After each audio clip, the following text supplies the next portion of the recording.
para esclarecer desde já, Juca zerou. eu e o Juca Vocês zeraram. demos 0 para todos os jogadores, tá? Então não precisa nem ler direto eu e o Juca, porque vai ser zerado para todos os jogadores da seleção brasileira. Também deu um 0. Deu 0 também. Deu um 0. Eu dei Para um só. Já sei quem é. Eu dei 0 para todo mundo, menos para 2. Perfeito. Entre eles, o Júlio César. Um deles, o Júlio César, que você deu 5, o Hoffman 4, 4,5 PVC, 4,5 o Arnaldo. Vamos na sequência então. O Maicon teve 3 do Hoffman, 4 do Mauro, 4,5 de PVC e de Arnaldo. Seguindo, Davi Luiz, 4,5 do Arnaldo, 4,5 do Trajano também, 4 do Hoffman, 4 do PVC. Ninguém aí que teve um 5 para cima até agora. Dante.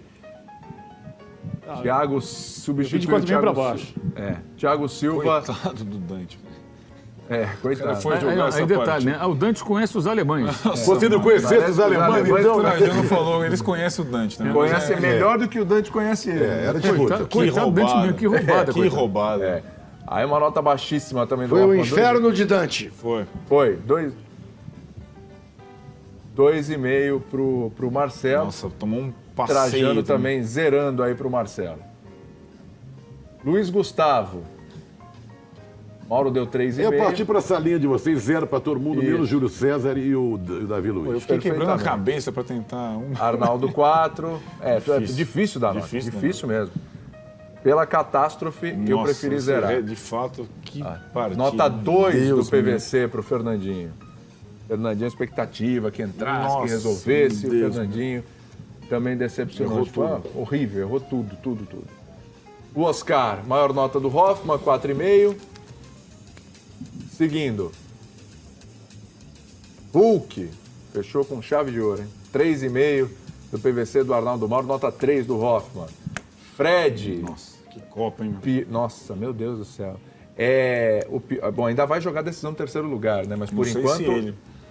Talvez. Imagino que até vão jogar os que não jogaram, né? Seria o eu acho que mínimo. botar os reservas. A gente até fez uma matéria essa semana.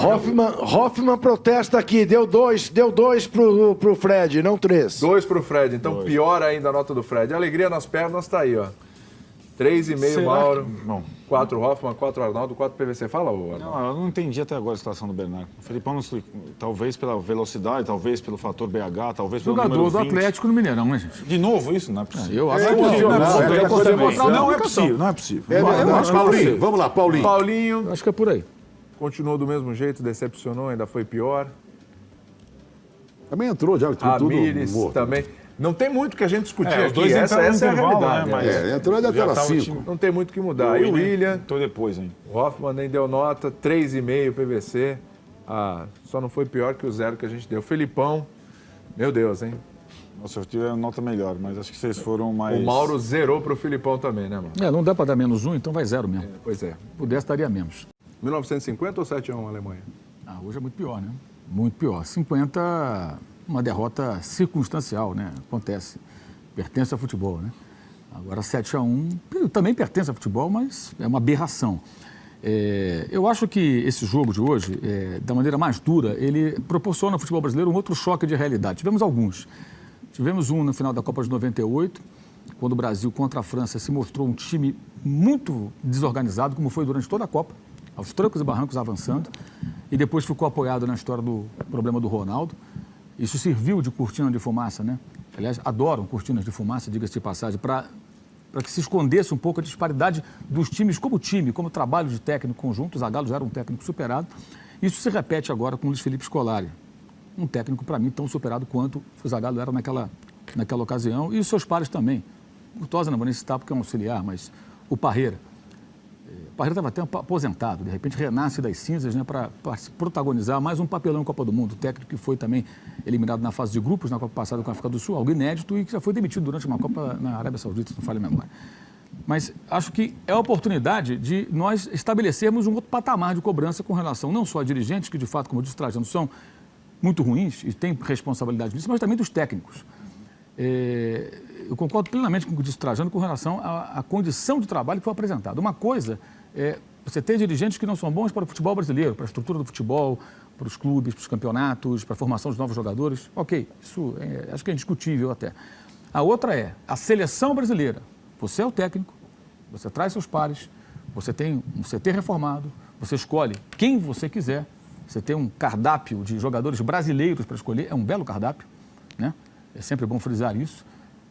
Tem um período de trabalho razoável para poder montar essa seleção. Não pega a terra arrasada, porque o técnico anterior fez todo o trabalho de peneira para entregar essa comissão técnica, tanto que a base dos convocados era do Mano Menezes.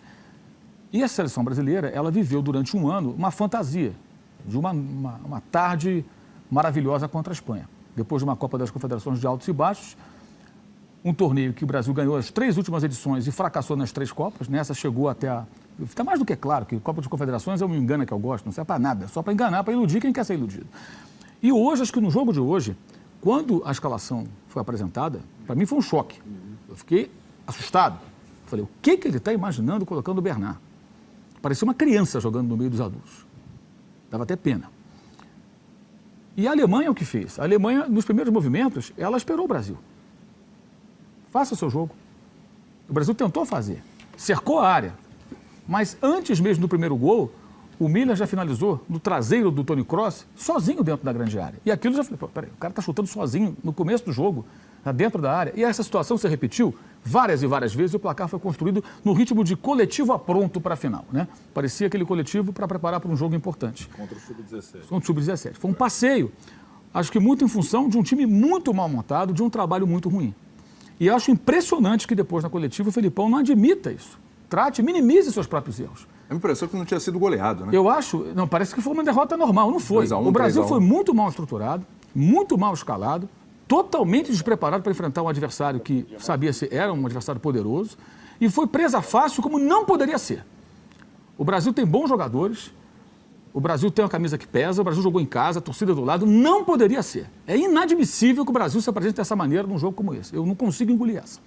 Inadmissível. Foi um vexame, é verdade, mas um vexame com explicações. E as explicações acho que passam por aí.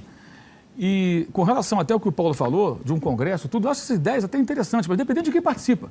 Porque para reunir esses técnicos que vão ficar lá ditando regra e não admitindo sua própria incapacidade, não vai adiantar nada. Eles já fazem o congresso deles lá, tem aqueles eventos que eles fazem no final do ano no Rio de Janeiro. Organizado pelo Parreira. E não sai nada dali. O que sai de importante dali? O que aconteceu? De vez em quando vem um convidado internacional que faz um brilhareco, o pessoal dá entrevista e tal, o cara dá entrevista e todo mundo elogia. Mas o que sai dali? Vamos reunir quem?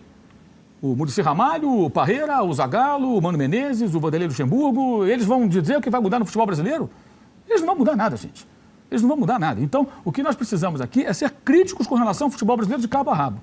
E é importante frisar que Parreira e Felipão, homens feitos, me parece que independentes, acho que eles não precisam desses empregos, conseguem habitar o mesmo ambiente ali dos dirigentes da CBF com muita fluência, com muita naturalidade. A imagem, para mim, mais chocante é o aniversário do Marinho e o Luiz Felipe Scolari entregando, no dia do aniversário de presente, a lista de convocados. Num vídeo colocado pela CBF TV e que depois foi exibido pelas televisões, pelos sites e tudo mais. Então, eles se juntaram. São sócios no desastre. Cartolas e comissão técnica. E acho que os jogadores têm, claro, parcela de culpa também, mas acho que são menos culpados nesse contexto todo. Acho até que os jogadores demonstraram caráter, muitos deles, lutaram, mas um time desorganizado desse não tem jeito. Nenhum jogador de futebol consegue praticar um bom futebol, ser competitivo num time desorganizado. E o Brasil hoje foi uma bagunça, uma grande bagunça, por conta do desconhecimento do adversário e do desconhecimento do que é o futebol hoje. Eu peguei até uma frase aqui do Felipão, dada numa entrevista do ano passado, até separei. Depois esse vídeo no meu blog para não parecer que é invenção minha, né? Depois alguém vai dizer que estou viajando. Ele falando sobre futebol, montagem da equipe, não tem tanta diferença. O futebol não muda muito. O futebol muda muito. Os alemães mudaram o futebol deles, como foi dito pelo Wenzel há pouco no bate-bola, lembrando toda a trajetória depois da final de 2002. Mas só que nesses países as coisas acontecem de outra forma. Essas sociedades são diferentes das nossas. Então a gente precisa mudar isso, cobrar e deixar de lado a pachequice que atrapalha tanto a seleção brasileira quando ela vai para campo. Né? Porque é sempre aquela coisa que o Trajano falou. Se você aponta um defeito, se você constata que tem um problema, você não é brasileiro, você não é patriota, você é achincalhado, você vira o Zúñiga da vez e os caras descem além em você, não conseguem tolerar uma opinião diferente. Então é importante que todo mundo, especialmente os valentões da internet, ponham a mão na consciência nesse momento e vejam no que foi parar o futebol brasileiro. É uma grande oportunidade. Tivemos uma em 98, temos uma outra agora, e nesse meio do caminho, um outro choque de realidade foi Santos e Barcelona na final do Mundial da FIFA, quando o Barça meteu 4-0 e foi piedoso. A Alemanha nem tanto, foi até os 7 e foi barato. O Brasil consegue produzir tanto jogador bom que mesmo com um técnico ruim, o Brasil consegue fazer campanha de semifinal e de final. É um negócio extraordinário. Incrível. É extraordinário. Se tivesse a seleção brasileira um bom comando técnico, sempre, seria sempre muito mais competitivo. Talvez que seja o que acontece com a Alemanha, que é muito regular, chegando, não ganha tanto Quase título, toda sempre, mas chega quase toda sempre, sempre. porque eles conseguem ter organização. Claro. Então, mesmo com a seleção tecnicamente ruim, como a de 2002, eles foram até a final. E naquele jogo, quando estava 0-0, deram um trabalho. A CBF é um exemplo para o Brasil que deu certo, Parreira, antes do Mundial. É só olhar o time que temos. Temos a zaga mais cara do mundo, temos jogadores experientes com qualidade, respeitados no futebol internacional, jogamos em casa, somos favoritos sim. Parreira na primeira entrevista depois da apresentação do Brasil. Aí, mais adiante, já um mês depois, mais de um mês depois, aquelas declarações do Parreira foram espetaculares. Dos Felipe Scolari se referindo a essas declarações do Parreira, dizendo que o Brasil era favorito, tudo mais. Agora, recentemente, em coletivo. E agora, o que o Trajano lembrou agora há pouco, é muito boa também, né? Que demonstra até uma certa arrogância do senhor Scolari. Gostou, não gostou, vai para o inferno. Olha só que coisa que nós tivemos que ouvir, né? Desse senhor que protagoniza os 7-1 humilhantes da seleção brasileira. Gostou, amigos? Gostou. Não gostou, vai para o inferno. Então vai todo mundo para o inferno, porque acho que ninguém gostou do 7-1. Ou tem alguém que gostou do 7-1? Essas frases arrogantes, prepotentes, têm que ser lembradas nessa hora. Tem que ser lembrado nessa hora, porque é muito fácil você estar na crista da onda, porque ganhou a Copa das Confederações, e você não aceitar uma crítica, você ser recusado à entrevista para veículo que te critica, você só ficar perto daqueles que você acha que são seus amigos, e quando chega na hora que perde, ainda fala o seguinte, falou hoje, eu fiz aquilo que eu achei, que eu acho que era o mais correto e o melhor. Ou seja, nem a humildade para admitir que foi uma porcaria a montagem da equipe e resultou num 7-1 humilhante, ele teve. Então, acho que o Luiz Felipe Scolari é o grande vilão, sim, dessa Copa do Mundo. Não vamos procurar um Barbosa. Para mim, o Barbosa é ele. Barbosa no sentido do vilão. Não que ele mereça ser comparado ao Barbosa, que o Barbosa foi injustiçado. O Felipão e sua trupe, os grandes vilões, que ficaram em cima de uma postura arrogante, porque ganharam um torneio que não vale nada, que é a Copa das Confederações, que o Dunga também ganhou, que o próprio Parreira ganhou, e não fora lugar nenhum na Copa do Mundo. E agora eu espero que essa página seja virada no futebol brasileiro. Que o estilo Felipão de jogar futebol seja definitivamente aposentado dos grandes clubes, da seleção, e que nós pensemos para frente. Funcionou, deu um título ao Brasil, palmas, legal, mas, como eu disse há pouco, a fila anda, as coisas mudam, e não dá para ficar vivendo desse passado, não, a gente tem que olhar para frente. O meu sentimento não é nem de perplexidade, eu me sinto aliviado, né, na verdade. Porque isso um pouco que o Mauro disse ao longo do comentário dele, me chocou desde o início da Copa do Mundo, nessa diferença, nessa distância de ideias do futebol que a gente praticou durante essa Copa do Mundo e de outras seleções. E eu falava ontem aqui sobre a questão da Copa proporcionar você torcer para quem joga melhor, para quem se apresenta, para quem usufrui, para quem propõe alguma coisa nova. E o Brasil estava sendo o mesmo Brasil do Filipão, de todos os tempos, dos velhos tempos, e eu achava aqui internamente que uma taça só faria a maquiagem do atual estágio do futebol brasileiro e das pessoas que comandam o futebol brasileiro, dos principais técnicos do Brasil. A taça é importante, é claro, se persegue a Copa do Mundo em casa é especial, evidentemente que é isso. Mas não é só isso.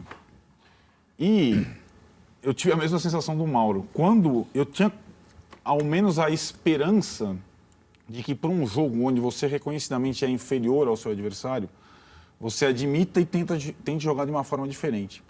Mas o Brasil não. O Brasil jogou da mesma forma que jogou contra Camarões. Com o mesmo sistema, com a mesma situação e com a perda, simplesmente, dos dois melhores jogadores. Então, era enfrentar o melhor adversário até então, sem nada novo, sem os dois melhores jogadores. Era uma questão de tempo de saber de quanto ia perder, né? Claro que eu não imaginei 4 gols em 5 minutos, nada disso, porque o time foi nocauteado de uma forma impiedosa.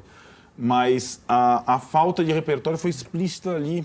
E os jogadores escolhidos, muito jovens, estavam, desde o início da competição, mostrando que um descontrole, uma pane, foi a palavra mais utilizada por eles todos, depois do jogo. Uma pane seria fatal. E foi. Foi um vareio, foi uma hectacombe que tirou aquela coisa até confortável que a seleção brasileira entrou na Copa do Mundo, que era a anistia da derrota. Como o Trajano falou no início, a derrota hoje era perdoável, compreensível, explicável. A humilhação não, e o Brasil foi humilhado. E aí eu vou entrar na questão, e não estou elegendo um Barbosa, não. Eu vou entrar na questão, depois de ter ouvido da boca dele em 2002 e ter entendido o que ele falou, o Filipão fala, depois do título da Alemanha... Não, mas só um parênteses, eu estou falando em relação aos jogadores. Eu sei. Eu estou falando em relação aos Mas jogadores. eu estou falando assim, o Filipão nem entra em campo, certo? Eu não estou também querendo colocar só nas costas dele. Mas ele é o principal responsável, ele é o comandante de tudo, da lista à escalação do Bernard. Como se vencesse, seria não ter Como se sido bem endeusado, vencesse, ele independentemente seria... da qualidade do futebol. Exatamente, ele seria o bicampeão mundial com a taça, é aquilo que eu estou falando. E ele, em 2002, disse para quem estava no hotel ali no Japão, depois, na festa, que Filipão, você continua... Não, pelo amor de Deus. Cara, depois disso eu só tenho a perder. Eu fui campeão do mundo, eu só tenho a perder. E só tinha a perder. Só que a ambição, a missão de comandar um time em casa, tudo isso é quase irresistível. E ele não resistiu. Ele aceitou um convite que ele tinha muita coisa a perder, como ele falou, e também a possibilidade de entrar no hall dos grandes vencedores da história do futebol. Eu acho que ele só não contava com esse tipo de derrota. Esse tipo de derrota deixou o Filipão desnorteado. E acho que, muito mais do que nós, analistas, até a torcida brasileira, o principal comandante do time brasileiro hoje deve estar muito arrependido de ter topado, de ter convocado esses jogadores, de ter escalado e de não ter se reciclado ao longo desse tempo. E agora a gente constata num placar a distância que estamos de ideias novas e conceitos novos e tudo mais. E a pergunta é boa para o fã do esporte.